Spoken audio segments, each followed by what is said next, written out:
최근 한 달 사이 CS 윈드를 다룬 유튜브 영상이 8편이나 올라오는데요. 정규 코너부터 개인 분석 채널까지 흐름이 일관됐어요. 모두 강세 또는 매수 추천이었습니다.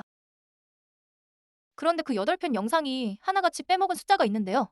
1분기 영업이익이 743억 원으로 작년 같은 기간 대비 마이너스 40.7%나 떨어졌습니다. 매출도 마이너스 21.2%예요. 차기인가 바닥인가 답을 가르는 데이터를 펼쳐드리려고 하는데요. 본격적인 검증 들어가기 전에 잠깐 안내해드릴게요. 검증 영상이 마음에 드신다면 구독으로 새 종목 분석 알림을 받으실 수 있고요. 댓글로 의견 남겨주시면 다음 검증에 반영하겠습니다. 그럼 본격 검증 들어갈게요. 8편 영상의 매수 근거는 일관돼 있어요. 먼저 글로벌 풍력타워 1위라는 점인데 풍력 시장이 커질수록 점유율 1위가 가장 큰 수혜를 본다는 논리고요.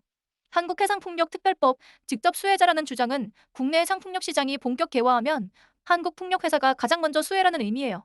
베스타스와의 1조 5천억 합작 이력은 글로벌 풍력 발전기 1위와의 장기 거래라 안정적 매출원이 확보된다는 점이고요. 트럼프 정책과 무관하다는 평가는 트럼프 시대에도 CS 윈드 미국 매출이 안전하다는 안전망이라는 거죠. 그런데 데이터를 들여다보면 이야기가 달라집니다. 이 CS 윈드 매출 지역을 보면요. 미국이 약 60%를 차지하고 있고요. 미국과 유럽을 합치면 89%나 됩니다. 정작 한국 매출 비중은 10% 미만으로 추정되는데요. 한국에 본사를 둔 회사인데 사실은 한국 시장이 본질이 아니라는 뜻이에요. 그렇다면 진짜 매출 경로는 어떤 구조일까요? CS 인드 베트남 공장은 사실 베스타스 한 곳에만 100% 공급하고 있어요. 그러니까 베스타스가 미국과 유럽에서 따낸 발주가 곧 CS 인드 매출로 직결되는 구조죠. 한국 시장이 아니라 베스타스의 발주, 그게 진짜 본질이고요. 그럼 트럼프 정책의 영향은 어떤지 짚어볼게요. 트럼프는 1월 20일 취임 첫날 해상풍력 신규 임대를 중단하는 행정명령에 서명했어요. 그런데 이 명령은 해상풍력 신규 해역에만 한정된다는 점이 중요합니다. 미국 육상풍력은 영향이 없고요. CS 윈드가 베스타스에서 인수한 미국 콜로라도 공장도 자체 조립이라 관세 영향도 받지 않아요. 그렇다면 한국해상풍력특별법은 어떨까요? 한국해상풍력특별법의 직접 수혜는 발전소 EPC와 하부구조물 부문이에요. 그 자리는 SK오션플랜트 같은 회사가 차지하고 있죠. CS 윈드는 글로벌 타워 회사라 한국 특별법으로 사라는 메시지는 절반의 진실인 셈입니다. 그러면 진짜 본질은 어디 있을까요? 먼저 베스타스 발주 흐름이에요. 베스타스가 2025년 4분기 신규 수주를 6.5기가와트나 따냈는데 분기 역대 최고 기록이고요. 베스타스가 받은 발주는 결국 CS 윈드 베트남 미국 공장의 풍력 타워로 만들어져서 CS 윈드 매출로 잡힙니다. CS 윈드와의 1조 5천억 마스터 계약은 2026년 6월에 만료가 임박했지만요. 그 직전 2025년 11, 12월에 신규 단일 공급 계약이 5건이나 추가됐어요. 합계 약 5천억 원에 달하는데요. 그중 한 건은 2026년 12월까지 발주가 이어집니다.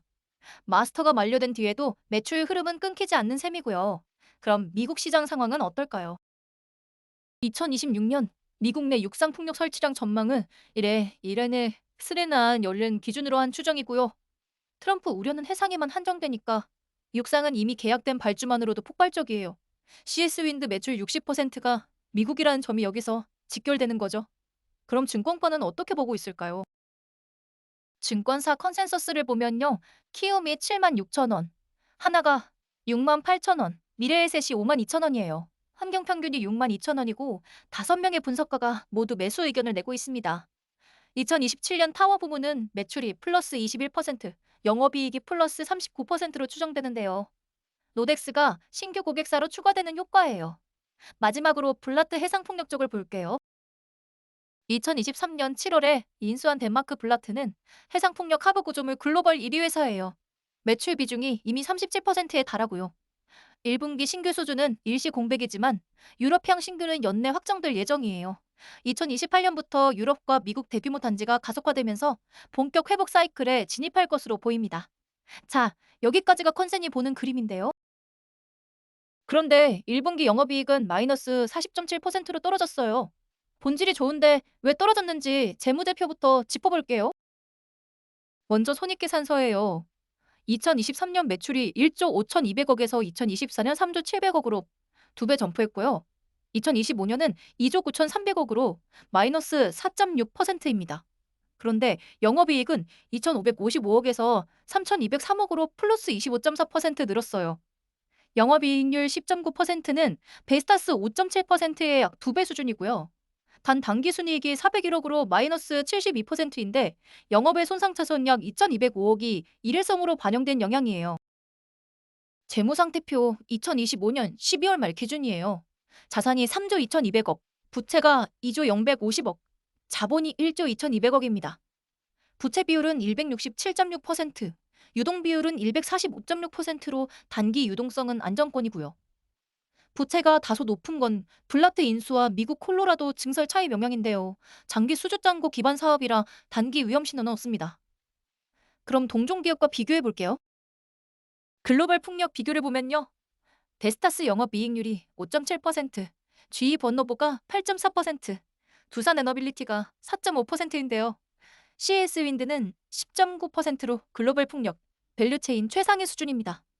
PER도 15.2배로 GE 번노버 30.5배, 두산 100배 이상 대비 동종에서 저평가 구간이고요. 시가총액은 2.5조 원으로 베스타스 38.6조 원에 약 15분의 1에 불과합니다. 자, 그럼 1분기 폭락의 정체로 들어가 볼게요. 1분기 매출이 마이너스 21%, 영업이익이 마이너스 40.7%로 떨어졌어요. 그런데 작년 1분기, 그러니까 2025년 1분기 영업이익은 플러스 176%나 점프한 분기였습니다. 무슨 일이 있었던 걸까요? 2025년 1분기 점프의 정체를 보면요. 베트남과 미국 법인의 이연 매출이 대규모로 반영됐고요. 덴마크 인센티브 수령액도 컸어요. 2026년 1분기는 그 효과가 빠진 자연 정상화라는 거죠. 진짜 본업 주세는 2025년 4분기 어닝 서프라이즈에서 봐야 합니다. 그럼 미국 법인 상황은 어떨까요?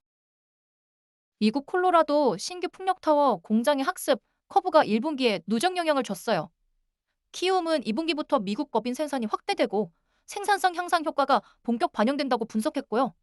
일시적 비효율이지 구조적 문제가 아닌 셈입니다. 그럼 하부 구조물 쪽도 짚어볼까요? 블라트 해상풍력 하부 구조물 부문은 신규 수주가 일시 공백이었고요. 트럼프 미국 해상풍력 임대 중단 영향도 일부 있었습니다.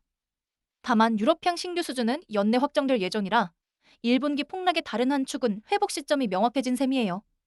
마지막으로 2분기 신규 수주 흐름을 볼게요. 1분기에 약했던 신규 수주가 2분기 들어 전분기 대비 약 2배로 회복됐어요. 2025년 4분기 6.2억 달러 신규 수주의 흐름이 끊기지 않고 이어지는 시그널이고요. 회복 사이클은 이미 시작된 셈이에요. 자, 그럼 종합 결론으로 넘어가 볼게요. 바닥이라고 보는 신호부터 짚어드리면요. 2025년 1분기 플러스 176%의 역기적, 4분기 신규 수주 2배 회복, 2027년 타워 부문 플러스 39% 추정, AMPC 유지 가능성, 그리고 블라트 2027년부터 본격 회복까지 모두 긍정 시그널이에요. 반면 환상 신호도 봐야 하는데요. 마스터 계약 만료 임박, 미래에셋 보수적 목표가 52,000원, 미국 학습 커브 지속, 한국특별법 직접 수혜 아님, 그리고 정확한 종가와 외인 수급이 미확정인 점입니다. 5월부터 7월까지 검증해야 할 핵심 이벤트가 있는데요. 5월 중순에는 1분기 분기보고서가 다트에 공시될 예정이고요.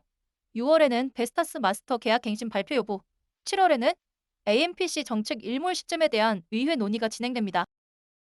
사기인가 바닥인가 답은 결국 데이터에 있습니다. 도움이 되셨다면 구독과 좋아요로 다음 검증을 응원해주세요.